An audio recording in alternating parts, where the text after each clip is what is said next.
Unashamed Unafraid, a show unashamed about sexual addiction recovery and unafraid of coming unto Christ for healing, where we share real recovery stories, learn from experts, and share resources that actually work. So join us in being unashamed and unafraid.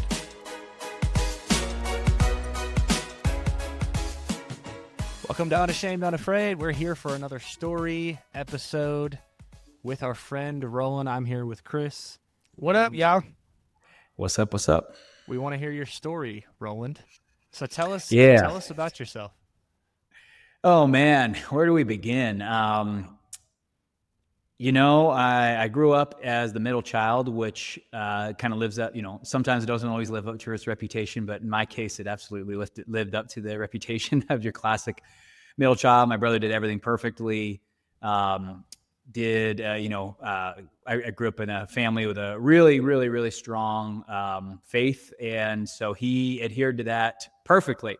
And that wasn't some of the things that our particular church at the time had done was not really of interest to me. And it was kind of the first time that, I started pushing back on my parents a little bit when I was like 8 or 9 years old of like, hey, I don't know if I like this. I don't know if I'm buying into this particular faith practice. And at the time, I'd never met resistance before. When you're 8 years old, it's pretty much agreeable. I want candy. They give me candy. I want to go do this. No, we'll do that next year. Right. It's, your typical kid relationship. But when I started pushing back on the faith and maybe me having a different idea of what I believe, it didn't go well. And so that was kind of the beginning of living a double life. I had to pretend to go along with their faith while simultaneously holding the fact that I kind of wanted to go a different direction with my belief system. And that was the first double life. And then eventually turned into, once you live a double life, you can live a triple life and then a quadruple life and a quintuple life and so on and so on and so on. That's when compartmentalization is born. Correct. 100%. So Roland, I want to back it up to, young, you said 8 or 9 years old, you started to feel a little bit of, you just weren't settled with the way that things were going religiously. What is it that what you were looking for, even at that young of an age, that you didn't feel like you were finding in your relationship with God or the church at that time? Yeah, a lot of punishment based, it seemed, right? It was the God they believed in was a very judgmental God. And I don't know, man, as a boy, it was just like, this is some cutthroat stuff, man. It's like, I thought this guy was supposed to be full of grace. What's up with that? So I don't know. I've always been a very introspective thinker. I didn't realize how smart and capable I was really until like just a couple of years ago. And I'm like, yeah, I'm a smart freaking dude. I didn't know that back then, but as a kid, I was still me back then. And so, yeah, processing a lot of these thoughts, different things that I heard, there was some hypocrisy that I saw. And it just, to me, you walk the walk, you walk the walk and you live the way that according to your belief system. I started seeing people maybe not doing that. And it just, it put me off a little bit as a kid. And so I had expressed the fact that maybe the God I believed in was a different God than the one they believed in. And that was not met very well. In their particular religion, you gotta believe their religion or else, really, is kind of their approach. So they're like, we're not going to hang out with you anymore because you don't believe the same God we do. Mm-hmm. Mm-hmm. Yep. And they're a religion that's of the belief that every other religion is wrong but theirs, right? And that's okay. I'm not people can believe that if they want to believe that. I think the challenge was, where does that put me? Especially as an 8-year-old in my family, right? Like, right. Where do I belong? And so the answer was I didn't. And I tried pushing back a little bit in the beginning, but that was met with punishment, right? I would lose my freedom if I resisted. And so that was where the double life came, was like, all right, well, how do I comply? How do I look like I'm complying to them? But then over here, I'm still living my life the way I want. Like, I'm going to go to church with you, but then I totally don't want to. I'm checked out, don't even care, which is crazy. Yep. Like at even 8 years old, that you're even contemplating that and going, yeah, this isn't right for me at 8. You don't know what the heck you're doing. No, and I was fighting back with the bishop too, man. He was telling me stuff, and I'm like, nah, I don't buy it. Like, I was like literally fighting with the head of the church. I'm like, nah, I was like, that's not hard enough proof. You got to show me more. I mean, so I was, and again, I wasn't doing it out of disrespect. I was genuinely challenging the beliefs. I wanted them to back it up. And yeah, it's kind of funny to think about doing that at 8, but I don't know. I guess I've been a spicy kid from day one. So, Roland, how did that discontent in your relationship with God and the church filter into addiction later in life? Great question. It has everything to do with it. I mean, as anybody in recovery knows, and however you want to define your higher power, that's up to you. That's a personal decision that everybody can make. To me, though, you need to define one, you need to have one. If it's a life force that is put inside you by an undefined higher power, that's fine. If it's something more specific that you want to name. But I mean, I really do genuinely believe without a purpose or a reason for everything that's going on here, it's hard to stay sober. Why would you? I mean, if there's really no purpose, then we are truly just a bunch of animals roaming around. And if that's really all we are, might as well just indulge in anything and everything you can. Right. So to me, it's kind of the birthplace of compulsive behavior, in my opinion. I think, to me, boredom, monotony, and futility are the huge triggers for people. And futility is that third one. And that one to me, futility is defined as meaninglessness and pointlessness. That's heavy, man. To walk around that your life doesn't mean anything. Again, to me, that opens the doors to all sorts of stuff, not just addiction and compulsion, but pretty much anything. I thought you said meanlessness, like you're not mean, and I'm like, why is that a bad thing? No, meaningless and pointless. Yeah, yeah. There you go. So tell us about your life in addiction. Yeah, so it started young, and here's the interesting thing. So I actually don't like the word addiction, and let me explain what I mean by that. There are some men or women or just people who have become addicted to, in the case of my, I never had an affinity towards substances or anything like that. I was always sex and pornography that seemed to captivate my brain. But at the same time, I also want to be careful using the word addiction because I actually don't identify as an addict. There are people who are addicted, but again, compulsive. That the American Psychological Association has changed the term. They are now calling it compulsive sexual behaviors, right? And the reason for that is that encompasses both. It encompasses addiction, and it also encompasses for people who just do something even though it violates their value system, even though they don't want to do it, right? So that doesn't mean you're necessarily an addict. And the reason I'm sharing that is I first started engaging in compulsive behaviors when I was 10, and I don't know if it was ever addicted because I had long periods of time where I wouldn't do anything. And then I had periods of time where I did, which classifies as compulsive, not addicted. And the reason I'm harping on that so much is I think a lot of guys treat this like an addiction who aren't addicts and then they don't get sober. Well, it's because you're using an addiction treatment for a compulsive behavior. And so the two are different things, right? One, compulsive behavior needs to be treated in the way that compulsive behavior is treated. Yeah. Addiction's a separate beast. But for me, I was very, very compulsive at 10. I would eventually be arrested at 14 for the same behavior. I got into exhibitionism, and that was a horribly traumatic experience. And that really infused, it kind of made it all worse, right? And which is really sad, right? Because the justice system, their intent was to teach me a lesson. Well, instead, it didn't teach me a lesson. It taught me to hide it, be more creative, be ashamed of it. Yeah, exactly. It was a horrible recipe. I mean, it just created it made it way worse. And then the fact that my parents wouldn't talk about it, they just completely ignored it. It was like it almost never happened, right? And so if my own parents don't talk about it, I'm not an idiot at 14. Like that, to me, that means they're ashamed of the behavior and they don't want to talk about it. Everybody at the police station was awkward and didn't really want to talk about it. It was like, this is just this like big awkward thing and they're all embarrassed for me, right? And I'm not an idiot. Again, at 14, I'm feeling that.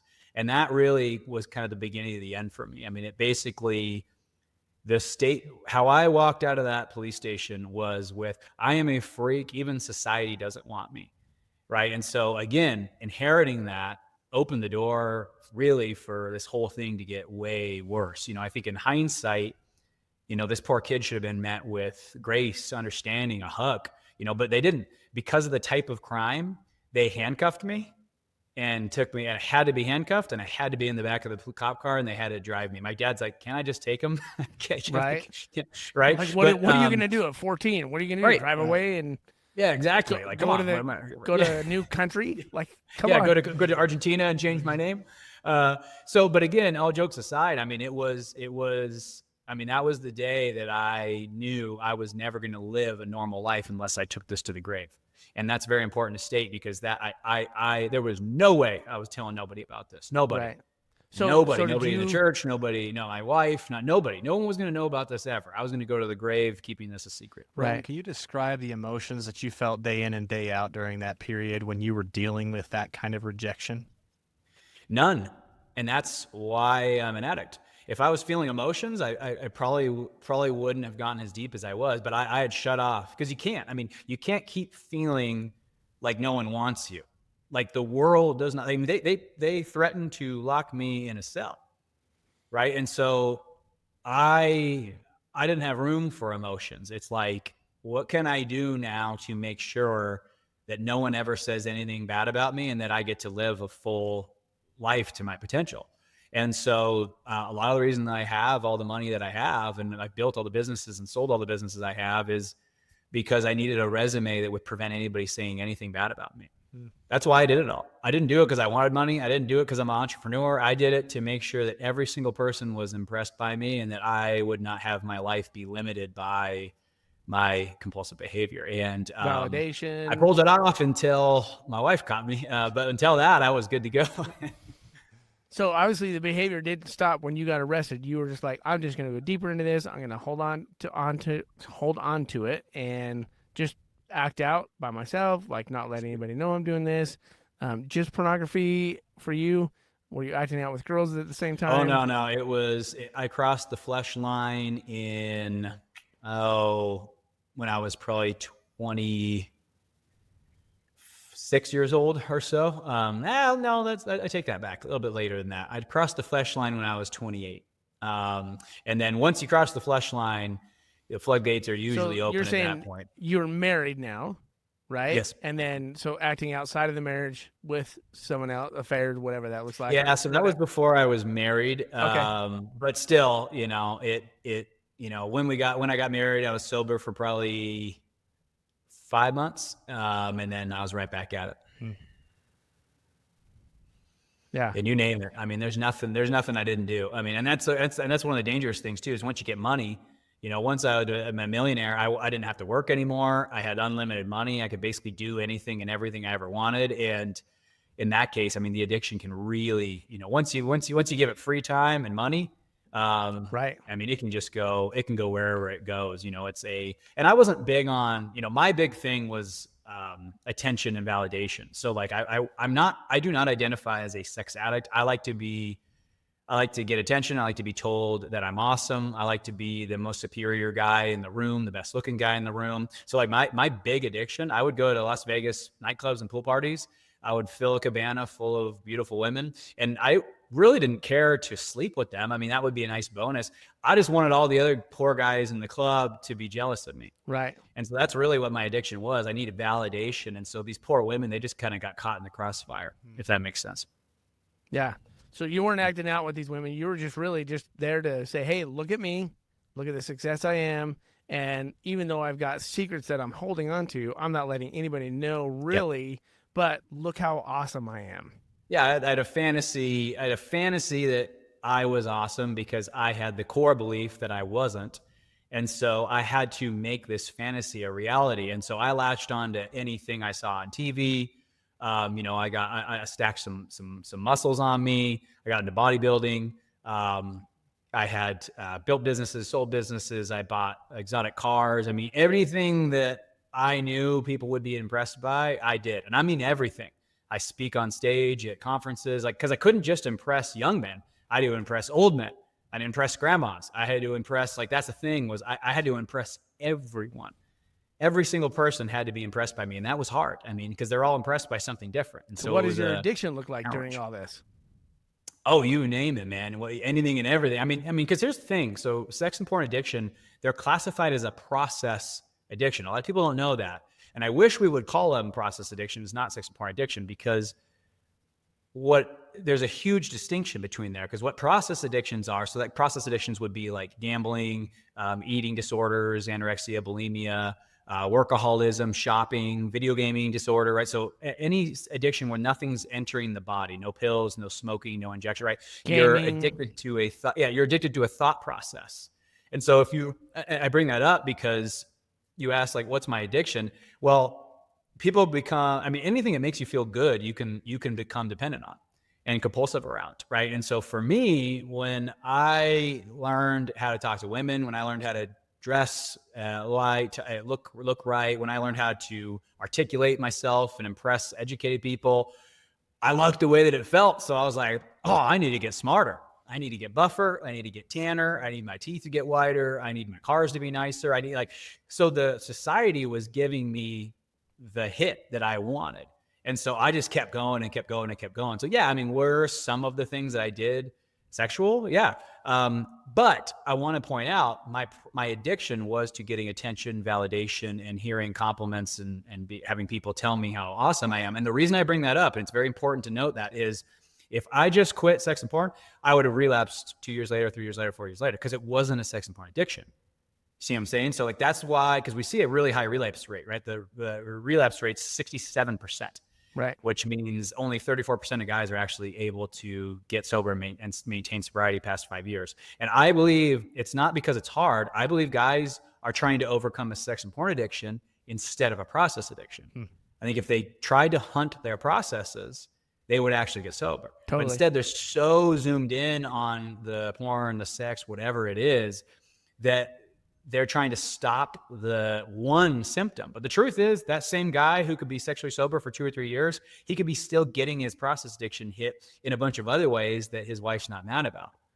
But then when he runs out of time, or it's late, it's wrong place, wrong time, then he goes back to the sexual ones. And that's what we see happen, right? The guys they think they're sober because they're not doing sexual stuff. They're not, though. They're still getting attention and validation at work. They're still getting compliments from people at their church for holding the door open for people, right? They're still fishing for the same exact thing they were getting from women. And it's really only a matter of time until the situation presents itself and they make a mistake again. Yeah. So Roland, take us through how that type of healing helped you get free from sex and porn. So think about it, right? The brain wants what it wants. And that's why people relapse, is the brain wants what it wants and it's going to get what it wants. That's how the brain works. Our brains get our needs met. And so if the brain's still of the belief that your need is unmet in that area, it's going to drive you to go get it met. That's how it works. So, and this is one of the things that we do in my sex addiction groups that we run. We first have to determine what those processes are, and then you have to find a superior alternative. So to answer your question, what did this look like for my recovery? That's how it worked. Every time I kept trying to stop things, downloading Covenant Eyes and Blocker, that's fake sobriety. Like, if you need something to prevent you from acting out, you're not sober. Right. That's fake sobriety. I have no blockers on my phone, none on my computer. Yes, it's a decision. Because it's like, it's not for me anyway. So I don't care. Exactly. I don't need to have those because I'm not going there, period. Yeah. It's off your radar. It's like, I don't want to. Right. And so, but again, to get to that point is kind of different for every single person. So the strategy that we use is in our groups, and it's basically what therapists do, is they have to sell the brain on a superior strategy. That's how it works. So if you're going to sell the brain on a superior strategy, what I mean by that is, if you're after attention and admiration, you want to be an admired, respected member of society, right? Let's say that's what your brain wants to be. Well, it's been using women, because we kind of start that habit through middle school, high school, college, right? Women, we don't have any money. We don't have, women's kind of the only thing that we can do to get validated that we have some sort of value, right? It's outside of that, from a worldly standpoint, we're too young to be able to do anything else. So if that habit lives on, and that's something that you have chosen to continue to get your admiration and respect from, is from beautiful women telling you how awesome you are, then you need to sell the brain on something better than that, which is a tough sell, man. Like let's look at like sex and porn. Like, dude, that's a tough sell. We know sex and porn, like that's like level 10 stimulation. biologically, like scientifically. There's nothing we can, so if you're going to sell your brain, that's a tough sale, right? You've got to, I hear guys all the time, they're like, oh, I'm going to practice Spanish. I'm like, dude, you think that's going to work? That's Like not if your gonna get brain you wants to, sober. let's go. Your brain wants to act out, it's going to act out. Like, so what I mean by selling out a superior alternative is you have to redefine what admiration is. Because right now he's really latched onto, oh, admiration is when all the guys are envious of all the things that you have and all the women want to be with you. That's what his definition is. So we got to change that definition and sell him on something more superior. So what I would say to that guy would be, well, what if admiration is doing something hard? What if people admire people who do something hard that other people aren't willing to do, to stand up for something that other people are too scared to stand up for? Those are who people admire, right? So now the brain's like, oh, that's so true, right? When we hear stories that echo in eternity, right? MLK, the story of Christ, like these stories that no one forgets, it's because they did something truly rare, truly brave, right? So we have to sell the brain like, hey, if that's what you're after, brother, you sleeping with that chick's not going to get you that. But you go and doing this, you go starting that nonprofit, starting that group, like you go do that. That's admirable. That's scary. A lot of people aren't going to do that, right? So if you want to be remembered and missed when you're gone, that's what you need to go do. And so that's kind of how this recovery looks, is you're constantly upgrading your definitions and upgrading your methods. And soon, all of a sudden, porn and sex kind of falls by the wayside, because it's like, that's not going to make me the man I want to be. But again, you got to sell the brain on that. And that, there's a process to that. So what did you do? Because man, you're like creating all the success, you're killing it financially, you're buying business, or you're building businesses, you're selling businesses, you're making millions of dollars, you're doing well, you're getting all the validation that you need. So for you, how do you go from all of that to where, hey, now I've got sobriety, I'm living a totally different lifestyle, still living a successful lifestyle, but like what did you do? What happened for you? Well, I had to unsubscribe. You got to re-inject humanity into this. So here's one of the biggest challenges. And a lot of guys, because they're so focused on this being an addiction, they miss a lot of the drivers. I mean, the true drivers for all of this is normalization. I mean, the fact is, I don't know if you guys have known this, but a lot of the pornography websites, every one view counts as 18 views or thereabouts. Why do they do that? Because they want you to feel less guilty about watching it. And if when you get on there and it says 184,000 people have watched this in the last week, you're like, oh, well, see, I'm not a weirdo anymore, right? So I think what a lot of people don't realize is we have been groomed and programmed by society to think that is normal, that guys like to look at naked women and that there's nothing abnormal about that, right? So again, and think about the effect that has on the brain, because as humans, we want to connect, we want to be normal, we want to fit in. So if society is telling you that this is what men do, that they sleep with as many hot women as they can, that they look at pornography, that they stare at this woman's butt at the gym, right? If that's what society tells you is what you do, you will start doing it because it alters your moral compass and you now no longer feel like you're doing anything wrong, because that's how humans are. We're hardwired to fit in. We're hardwired to integrate. But that's the problem, is what if normal's not good? And I think that's really the challenge with where we find ourselves today in society, is we live in the most sexually liberal time in history. There is just, there's back in the day, you couldn't even talk about sex on TV. Now there'll be a TV show where the guy is talking to his 14-year-old son about safe sex, right? On general TV. So and again, I'm not judging that, whether that's good or bad. That's not my point. My point is, that's kind of the vibe now, is, 14-year-olds want to have sex, so we now need to teach them how to do that safely, right? And so again, if that's what's echoing in our society, that is going to be considered more and more and more normal. And again, whether you're raising your kids or not, they're going to school around this normal environment of kids being, more sexually curious and active than they ever were, right? And so again, totally. I think we need to keep our radar on that, because that's a very normal human thing to do, to fit in. We want to connect. We're hardwired to connect. But again, what if what's normal shouldn't be normal? And I think that's really for me, how I got sober is I had to realize, am I making this world a worse place by being the way that I'm being? And the answer was yes. I'm making it harder for women. My daughter's 6 years old. I'm going to create a world where men are going to be staring at her butt at the gym. I'm not okay with that. But if I'm not going to be okay with that, I can't be a guy who's doing that. Right. So that's how change happens. We have to first stop. And if we all stop, then it'll be a safe place for these women. If we don't, it won't be a safe place. And that's so it's really, but again, I'm fueled by legacy, and some men aren't. But I as a high achiever, a lot of high achieving and successful men, legacy is tremendously important to them. And the truth is, we see this. God's not enough to get people sober. Their wife's not enough to get people sober. Their kids aren't enough to get people sober. If they were, all the guys would be sober. But what I find, at least in our program, is legacy. There's something deep about legacy that sobers people up. It's one thing when you got these other people living their lives who are supposed, but when you think about your own life, making this place worse for those who live after you, man, it's hard to look in the mirror when you're doing that. Yeah. So Roland, can you walk us through the role that I don't know where you stand on organized religion or religion in general now, but just the role that spirituality has played in your recovery process?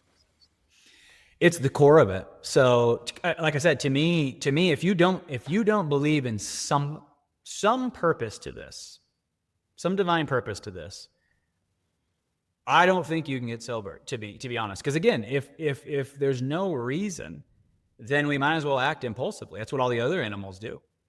You look out the window. There's always animals shagging each other, right? Right in public, right? That's just how they roll. That's just what they do. Sometimes the two birds are shagging the same chick. That's just what animals do. So my point is, without that, there's nothing that really separates us from them. So I believe, honestly, if you don't believe in some purpose here. So I've had a interesting relationship because of my upbringing, and so it's definitely unfortunately, I go into a lot of organized religions very guarded and skeptical. I oftentimes see negative things rather than good things when I go into like a new church. I see the gossip or the hypocrisy, and I'm a believer in walking the walk. And so when I see people saying one thing, doing another, it's a pretty big turnoff to me. And I know I'm supposed to untether from that and let them live their life and me live mine. But when I'm going to a place and we're all supposed to be like better together, and I just see a lot of that going on, it's like, I'll just do church in my house then, if that's what you guys are gonna do. Like I'm gonna, I'll just do my own beliefs in a healthier environment where I'm not having people say one thing and do another. But to answer your question directly, to me, I don't know what God is. I don't know if it's a guy or a girl. I don't know if he lives in the sky. I don't know how many planets he or she is running and overseeing. Here's what I will tell you is there's something inside of me every day that tells me what to do. It motivates me. It pushes me in directions. It has me do hard things that I really don't want to do. It has me recognize things that I would really rather not recognize. But inside of me is this force that motivates me, pushes me, and drives me. Do you think I want to be recording this right now and telling everybody what I did? You think I want to do this? As somebody who has strived to create perfection. Literally, like my home is being videoed next week for the New York Times. It's like I have done everything. You think I want this? You think I want to tell you guys this? Right. No. But inside of me is a life force that says, if we keep hiding this, it's not going to go away. Yeah. And I always say, when you sit back and say somebody needs to do something about this, you got 4 fingers pointing back at you, right? And so to me, finally, because my wife brought this up, she's like, hey, you should go do something about this, because I'm very passionate about it. And I'm like, Totally. no, I'm not doing that. But again, after seeing enough families get ruined, and knowing that I know how to do this better, I'm gonna be honest, I frankly believe our program is the best program in the country. I really believe that for success, what is for your high program? achieving men. Yeah, Like you've So got sobriety and everything, right? And then you're like, Yep. you know what? I'm going to step into this program. How did that come about? What is your program? What do you do, man? I'm glad you asked. So here's how it came about. It's kind of an interesting little story. I don't want to focus too much on the story, but I think it's interesting to bring up. My roommate when I was in treatment was one of the most successful. He doesn't want to be named. So how do I say this so we don't give away his identity? He runs the most successful addiction program for a certain professional group. And whenever somebody in that group gets affected by substance addiction, they fly them out to this guy's treatment center. Okay. And so I'm sitting there and I'm like, brother, I got to ask, like, if you're this like addiction expert, why are we at a sex addiction treatment together? Like, come on, man. Like, don't you know how to like treat yourself or something? And he says, Roland, this is a process addiction. It's not even close to the same. And I was like, what do you mean? I've never heard of that. And so he explained to me, well, you know, people become addicted to brain processes, and it's unique to every single individual. So my analogy that I always like to say is, imagine if your first car, you and your grandpa built it, or your dad built it. And that was everybody's car. So every car on the road was handmade. You went to the car store and you filled your cart with a bunch of car parts and you built a car. And every car on the road was freaking weird looking because everybody just built it in their garage from scratch. Okay. Imagine if that car broke down on your way to work and you're late. So you catch a cab, you go to work and you tow your car to the mechanic's shop. Imagine it's going to take a while for that mechanic to figure out what the heck's going on with your car. He's never seen one before. He's like, what the heck? What's this little tube? And where is this going? Like, you know, he's trying to figure out how this thing runs.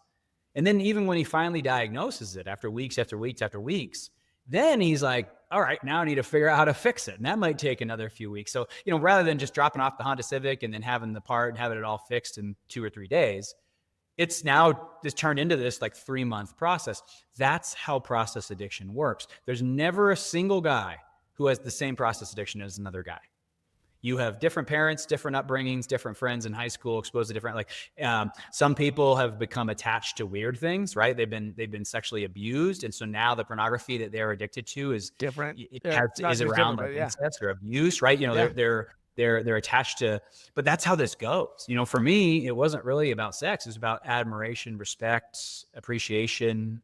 You know, it was about, you know, I was just using people, and women happened to be one of those people, right? But that was kind of the thing. I just wanted to be seen. I wanted to be validated, right? So I bring all of that up when we talk about the program. I treat it like a process addiction, and I think that's why we get such great results. I'm not a genius by any means, but I just think that this has been approached incorrectly by folk. They just copied substance addiction and made some tweaks and then did it for this. And it's like, dude, you guys can't do that. Like, we don't need heroin or cocaine to survive. We need sex to survive, or the population will vanish. So like, we got to be careful correlating these two things. And heroin doesn't validate you. A woman feeding you having an affair, it'll validate you. So that's the thing. We got to be careful comparing substances to this, because to me, they don't have anything in common. And that's why, you know, I don't think 12-step works that great either, because it works really, really well for someone with a substance addiction. But again, how well is that going to work with a process addiction, right? And another reason I don't think 12-step works as well is because, like I said earlier, all the guys in the room have a different process addiction. When I go to AA, we're all addicted to alcohol. When I go to NA, we're all addicted to methamphetamines or pills. When I go to a sex addiction room, this guy's addicted to like child pornography. This guy's like stealing panties and smelling them. Like, everybody's got their stuff that they've attached to. Right. And we all have a different. And so now here we are in a room. I don't even really relate to anybody in the room because what I'm after and my behaviors are completely different. So with my program, that was the goal, was like, let's stop trying to force this to be something it's not. And let's take it head on for what it is. It's a process addiction. Let's figure out what your process is and let's change it. Awesome, man.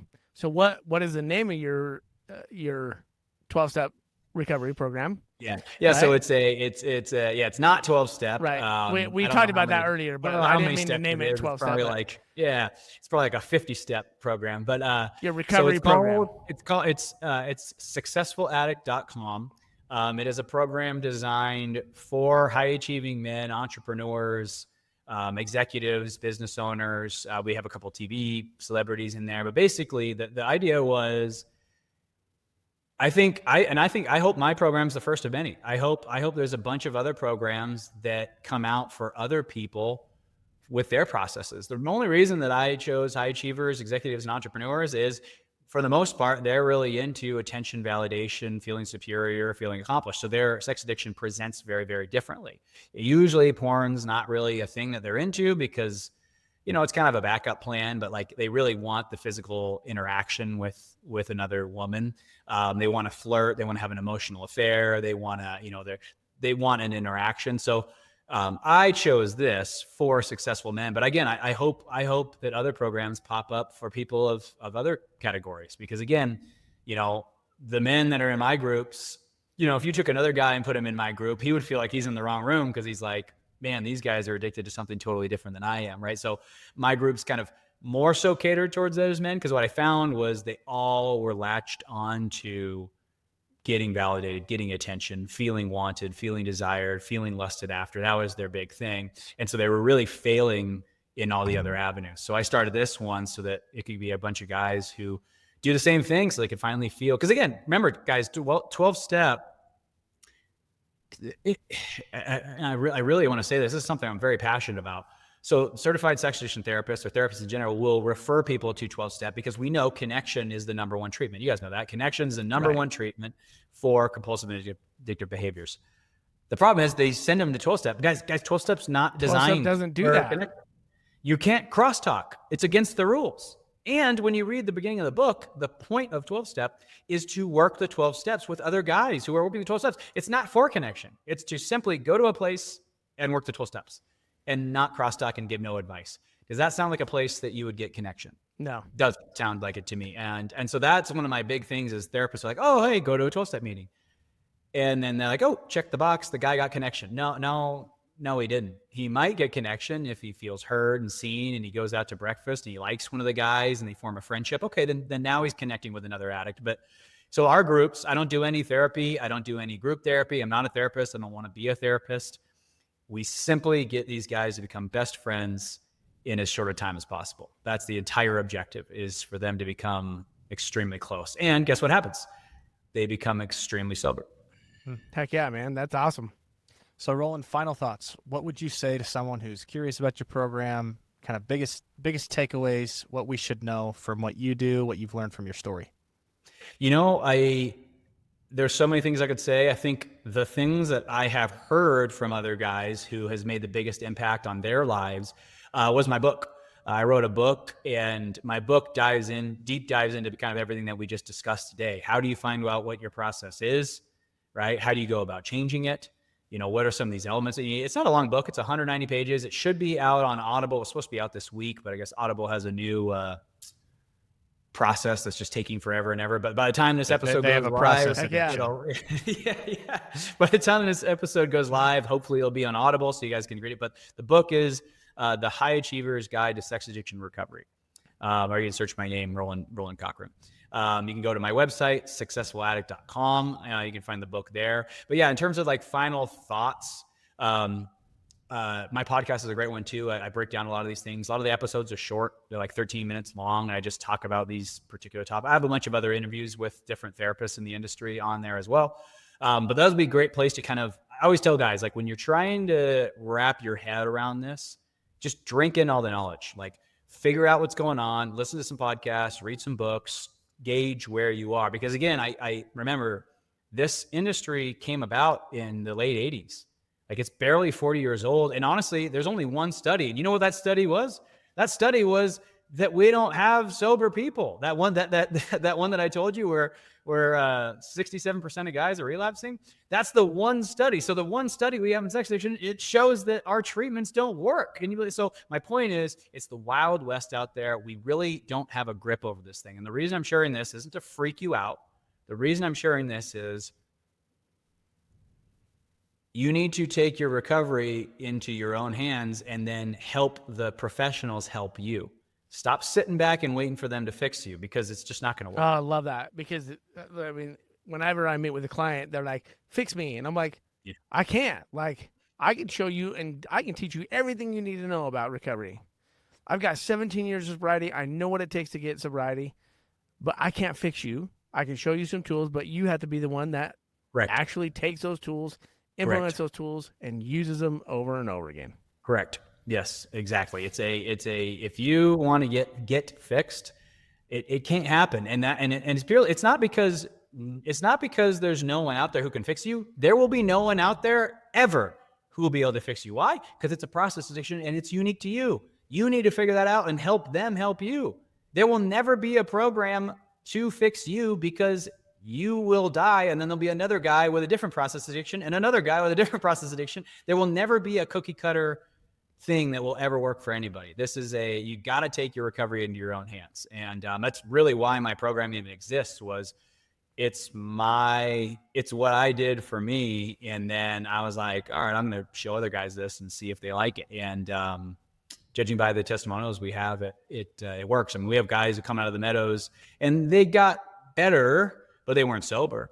And then, 2 years will go by, they'll relapse or something. And then they come to mind like this. Now, again, I'm not a genius. Really, the reason my program works is they're connected. We do 2 retreats a year. These guys count down the days for their retreats. They look forward to their calls with the group. I mean, like, guys, if you're not loving your sobriety group, you're not loving recovery, you're doing it wrong. You should love it. This should be a fun thing to do. It's not about quitting sex and porn. It's about mastering self. And that's really what it is. It's self-mastery. So yeah, if you're not enjoying recovery, you're screwing it up. You're doing it wrong. Love that, man. Wow. Well, as you know, we end with a song, and I'm sure you knew going into this that we were going to ask you a question of dude, like what song resonates with you and your heart in recovery? It's funny you mentioned that. I actually do have a new one that I really enjoy.